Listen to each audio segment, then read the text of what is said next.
আসসালামু আলাইকুম ওরহমতুল্লাহি বারকাতুহ। সুমাতে ভাইরা, মোজার উপর মাসা করার নিয়ম অনেকে আমরা জানি না। তো আজকে সঠিক পদ্ধতি জানিয়ে দেওয়ার চেষ্টা করব ইনশাআল্লাহ।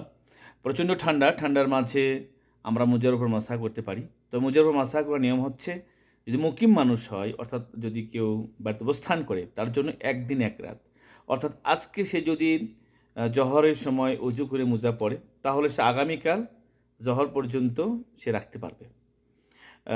আর মুসাফির অবস্থায় 3 দিন 3 রাত।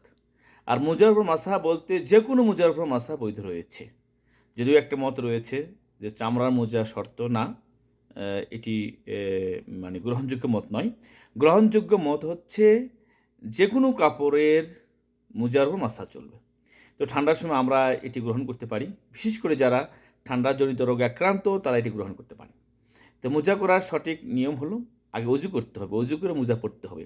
এরপর যদি অজু নষ্ট হয়ে যায়, তাহলে আমরা স্বাভাবিকভাবে অজু করব, কিন্তু পা থেকে মোজা খুলব না, মোজারও মাসা করব। তাহলে আমরা কীভাবে মাসা করতে পারি? এই যে দেখুন, ধরুন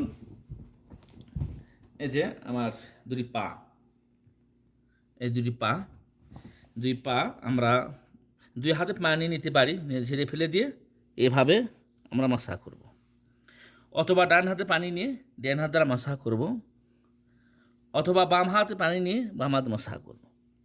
এখানে যেটা ভুল সেটি হচ্ছে যে অনেকে 2 হাত দিয়ে ওপর নিচে মাসা করে, এটা ভুল। আবার অনেকে জুতা পরে জুতার ওপর নিচে মাসা করে, এটাও ভুল। আল্লাহ তাআলা আমাদের তৌফিক দান করুন। জাযাকুমুল্লাহু খায়রান জাযা।